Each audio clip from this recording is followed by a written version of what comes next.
from the workshop on Monday, and then welcome to those of you who may be new to these workshops. Sorry, there we go. I'm Jody Bechtel. I'm the Deputy Director of Clark County's Department of Environment and Sustainability. We're here today in the Division of Air Quality to talk to you about rule development for state implementation plan submission requirements for moderate non-attainment of the 2015 National Ambient Air Quality Standard. So our Division of Air Quality serves as the air pollution control agency for Southern Nevada, Clark County specifically. And on your screen here, you'll see just a number of folks that are involved in this ozone attainment plan process. So in January of this year, we had a public meeting where we discussed the ozone situation that we're facing and the efforts that we would be undertaking this year to address this new moderate non-attainment situation.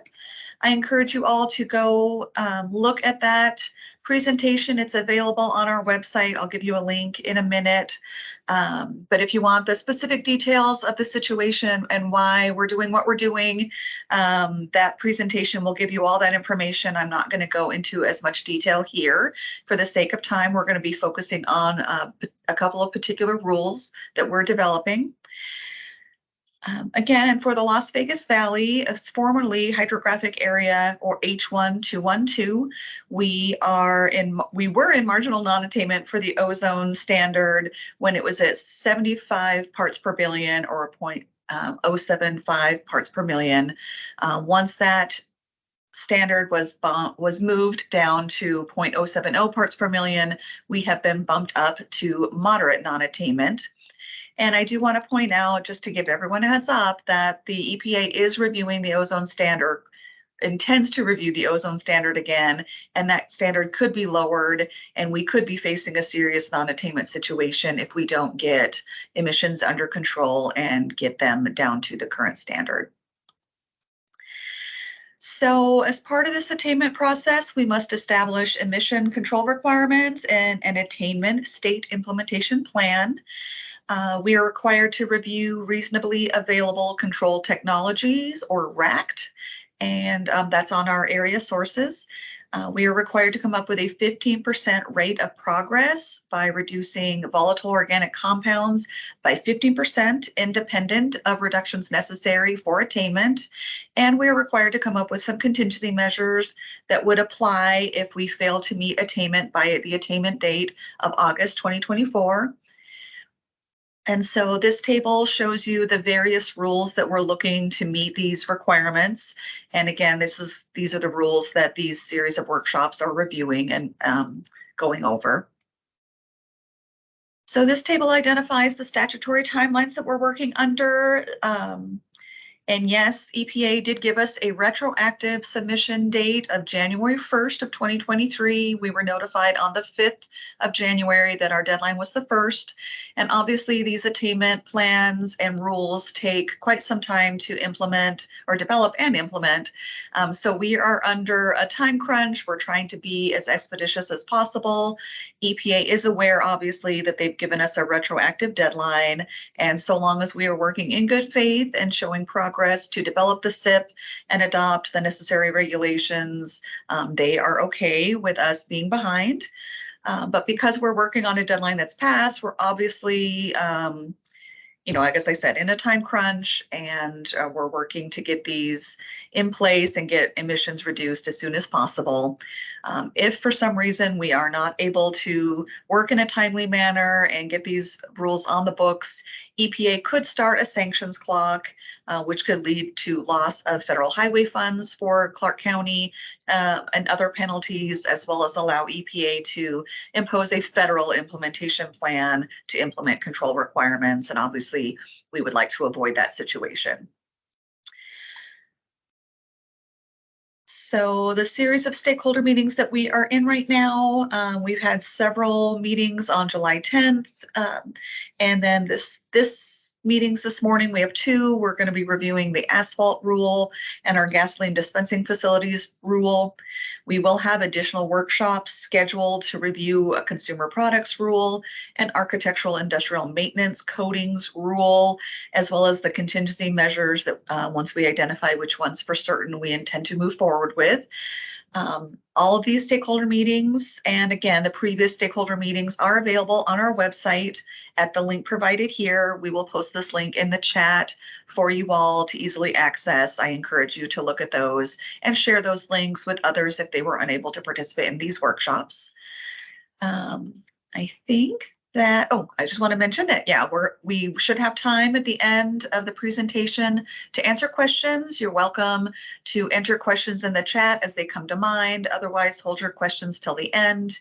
And if we don't get through all the questions, we will get back to you with answers in a timely manner as possible. With that, I'm going to turn it over to Araceli. I'm not sure. Oh, actually, I'm going to turn it over to Lynn Hutchinson. She will be talking about the asphalt rule, and she is with RTP, who is our consultant on this project.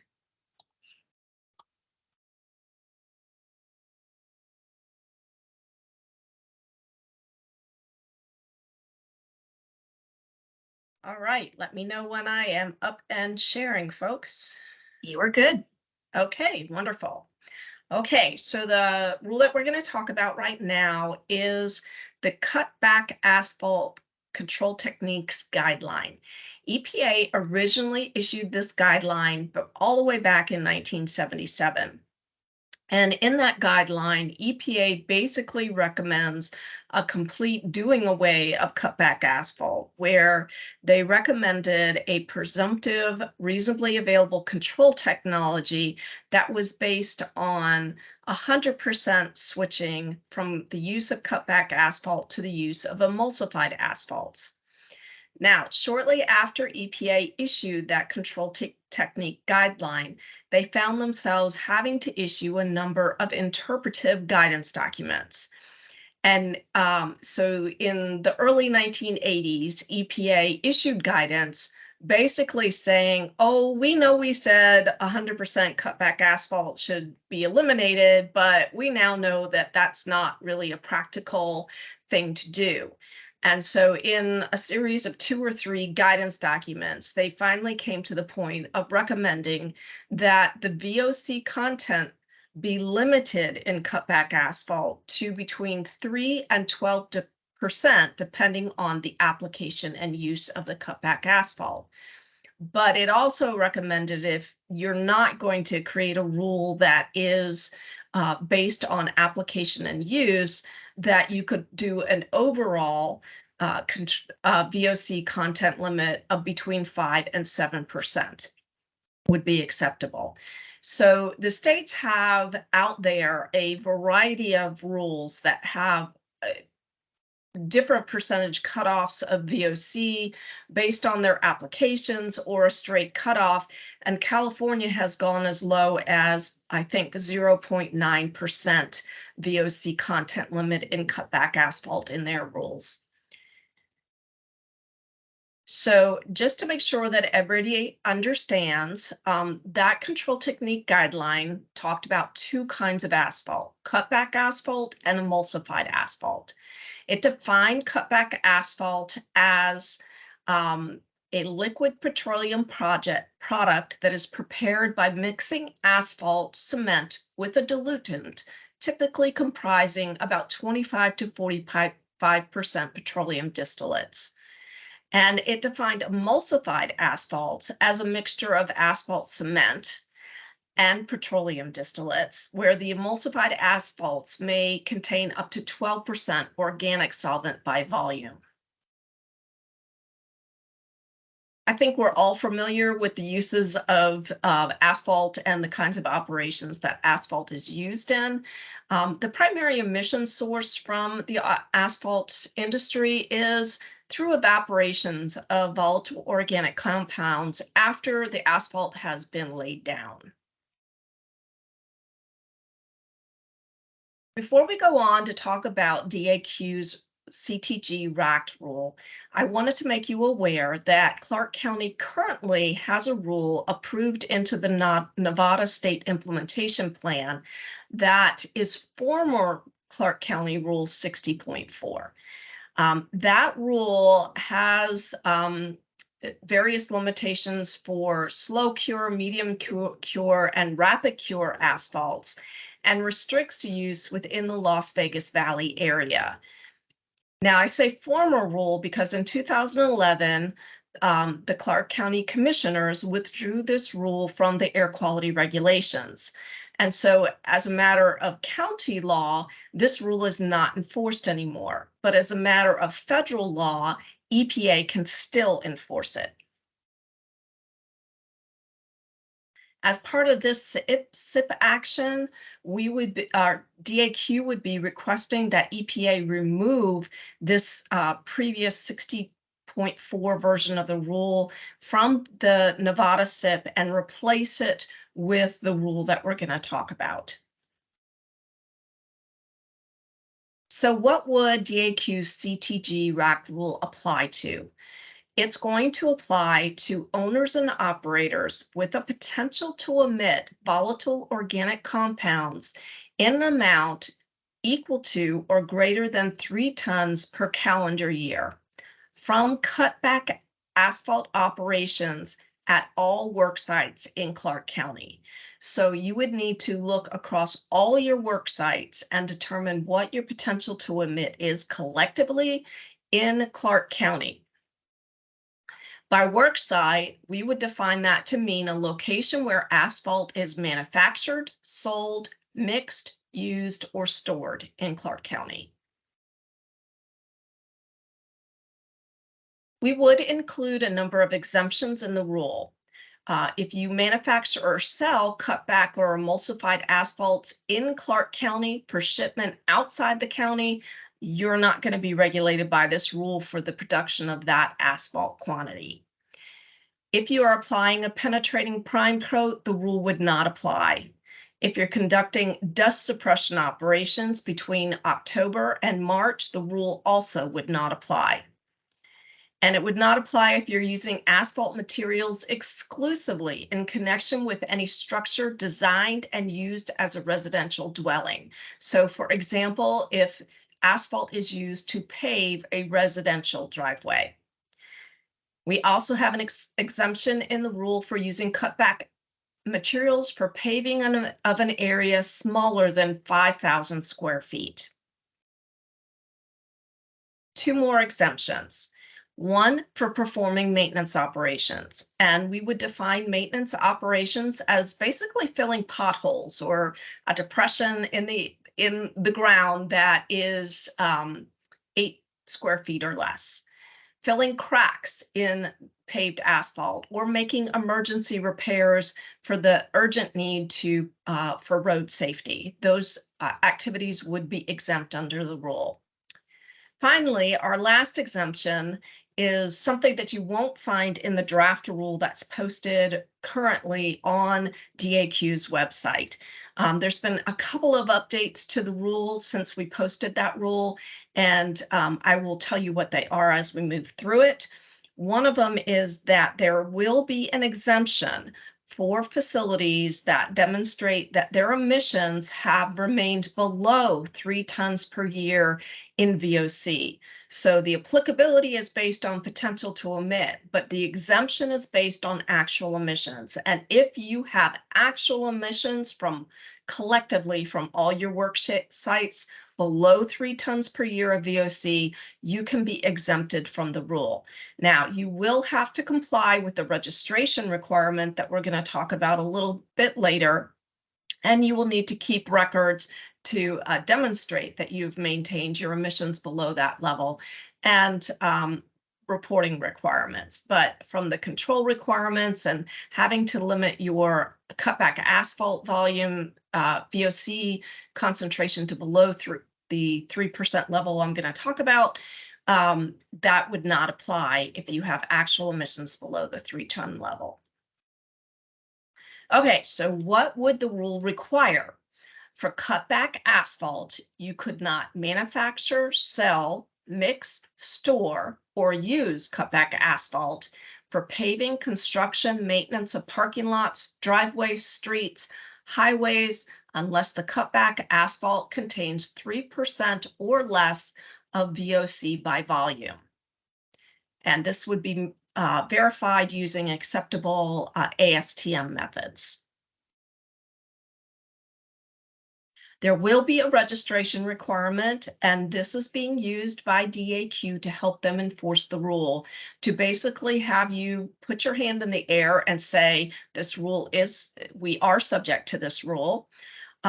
So if your work sites collectively are above that 3 ton per year potential to emit threshold, you're going to need to submit a registration within 180 days after the rule becomes effective. The registration will not be burdensome. It's basically going to ask you to identify who you are, where you operate, what your address is, and provide your potential to emit emissions and your actual annual emissions. You'll also be asked to update that registration annually for information that has changed. Compliance deadlines in the rule. This is an area that is different now than the way it is posted in that draft rule. So the draft rule currently says that you're going to have to comply immediately, but we have revised that such that the owners and operators are going to have to comply within 180 days of the effective date. And of course, if you have new operations out there that don't exist at the time the rule becomes effective, then you're going to need to comply at those work sites upon commencing normal operations. Now, we realize that these rules, the whole set and suite of CTG RAC rules that we've been developing, have been fast-tracked. And in view of that, we are also including a provision in the rule that allows an individual owner and operator to seek an alternative compliance date by getting a permit. We've included this because we know that we cannot envision every circumstance that may require additional time to come into compliance. So you are able to submit a permit application proposing an alternative compliance date and justifying the need for that extended time in light of the activities you need to undertake to comply. That proposed deadline will be in effect until the control officer acts on your request by either denying it or issuing you a permit with the alternative compliance date. Jody mentioned that part of the SIP submission that we need to make to EPA needs to include contingency measures. The contingency measures would come into play if HA 212 does not come into compliance with the ozone standard by August 3rd of 2024. Now, in the past, EPA has allowed states and counties to simply identify the contingency measures that they would put into place should the need for contingency measures arise. Due to some recent court decisions, EPA is no longer accepting this promise of future contingency measures. They are requiring that the rules for contingency measures be on the shelf and ready to go into effect should the issue of contingency measures come into play. And so you may be familiar with other states and things that have been put into place as contingency measures in other states that didn't actually promulgate a contingency rule as part of the SIP. But this is a recent change within the past half a year. I would say EPA is now requiring that the contingency measures be codified. So the proposed rule would require a contingency measure on emulsified asphalt. That rule would be substantially similar to what is being required for cutback asphalt requirements. That is, If you are a stationary source with potential to emit above 3 tons per year from all your work sites in Clark County, you would be subject to the contingency measure requirement.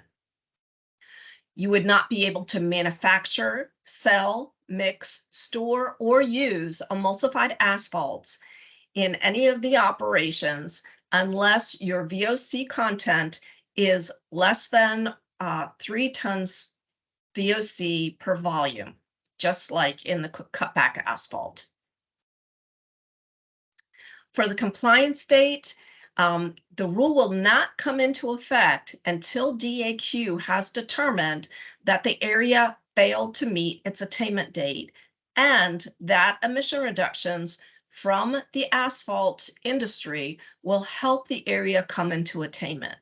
If it makes those findings, and they're not formal findings, that there's just a process that DAQ will go through internally, it will provide notice to the industry that the contingency measure has been triggered. And at that point, the industry would have 180 days to begin to comply with the emulsified asphalt restrictions. All the exemptions that I went over for a cutback asphalt would also apply should the emulsified asphalt restrictions come into play.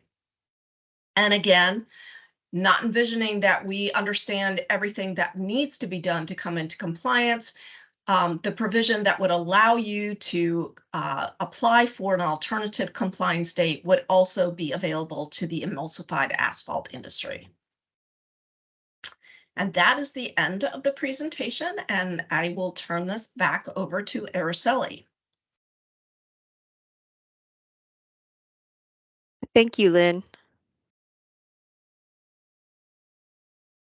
Let me go ahead and share my screen. Okay.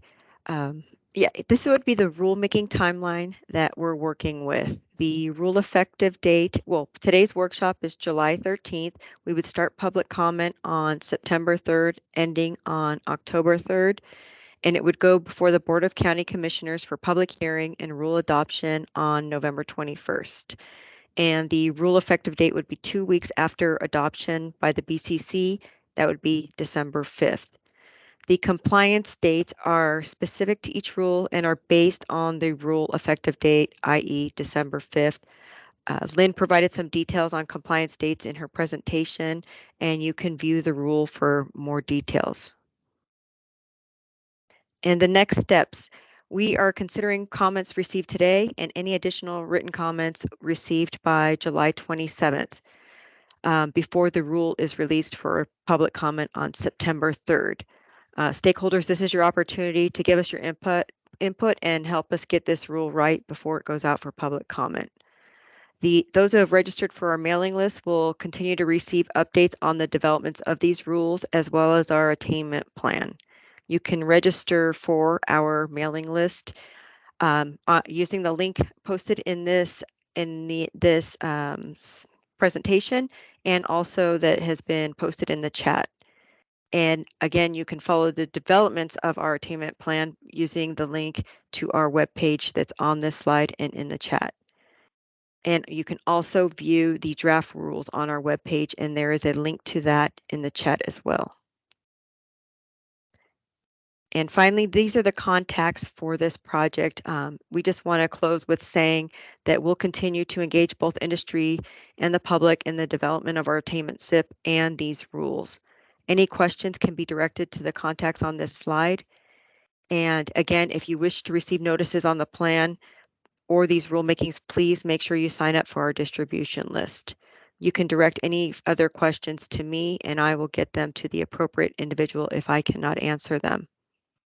And with that, I'm going to go ahead and close this out and open it the floor to questions. Do we have any questions?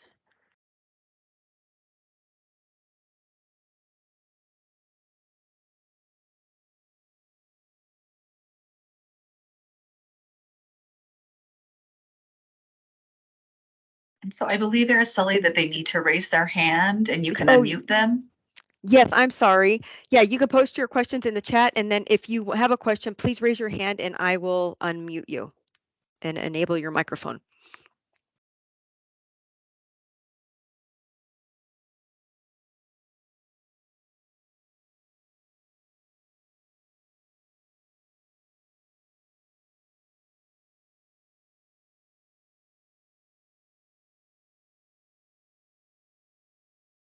I think we'll give it a few more seconds. I'm not seeing any hands raised nor any questions in the chat box.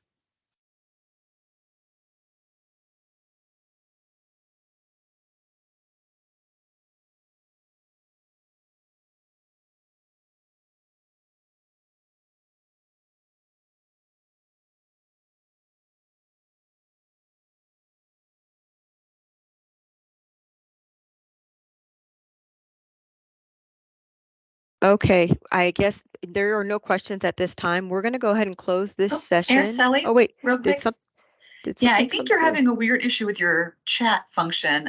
Jessica Galza-Tyner asks, should we stay online during break period? And you are welcome to do that, but you're also welcome to sign off and sign back in for the next session, which starts at 10:30. And then D. Fitzgerald, has DES calculated how much overall emission reductions this rule will result in? And Zhang, I don't know if you're online and can address that question. Or Lynn, I don't know if you're able to address that question. I am able to address it, but I gotta go pull it up because I forgot. And so if you just bear with me a second, I will get the answer to that.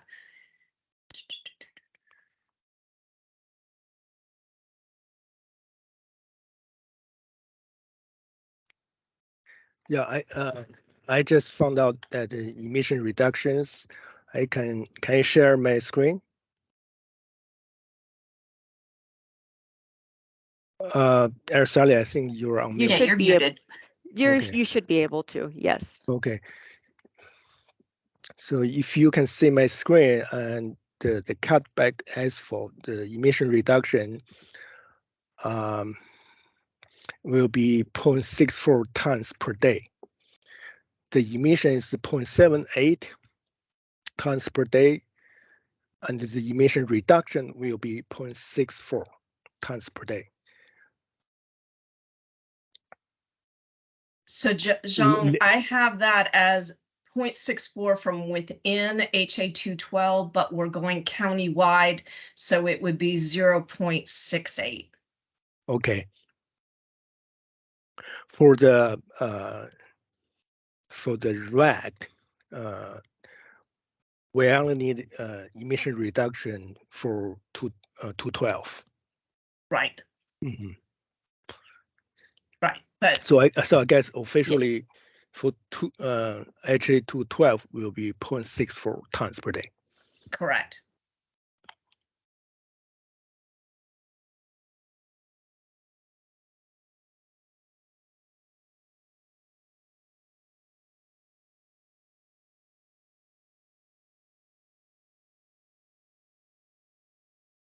D. Fitzgerald was also asking, how much does that move the needle towards attainment?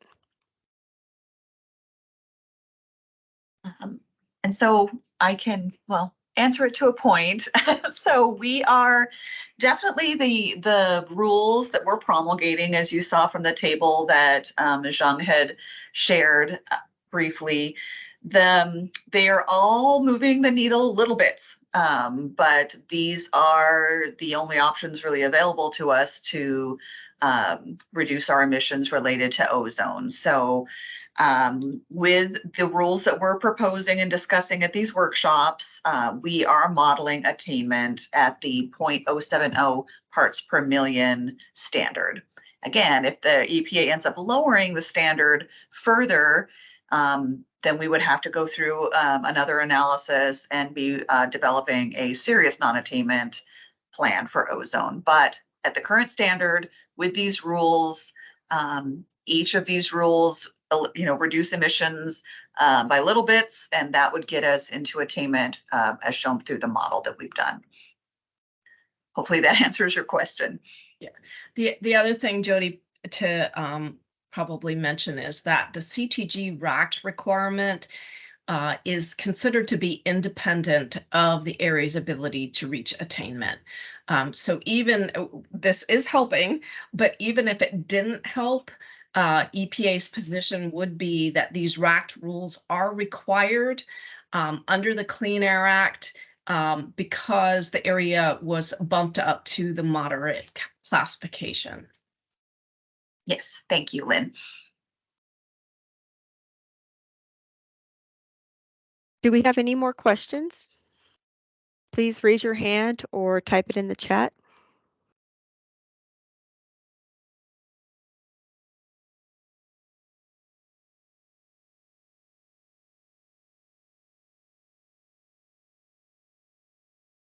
I'm not seeing anything further, so I'm going to go ahead and close this session. For those, I just want to reiterate that we encourage you to submit any comments you have regarding this rule in today's presentation, and you can submit those directly to me by July 27th, and we will take them into consideration. And the rules, we're planning to go put them out for public comment on September 3rd, but please get your comments to us as expeditiously as possible, but by July 27th. Yes, and the Chelsea is asking if a copy of these slides will be available, and the ones from Monday will be posted or emailed. They'll be available on our website along with a recording of this presentation, and they should go out, be posted later today or tomorrow, but they should be posted no later than Monday so that everybody can have an opportunity to review them before you submit any questions. And with that, I will close this session. And for those of you who want to participate in our gasoline dispensing facilities questions or session, that will start at 10:30. And you can stay on the line or you can log back in, as Jody said, and we will see you there. Thank you.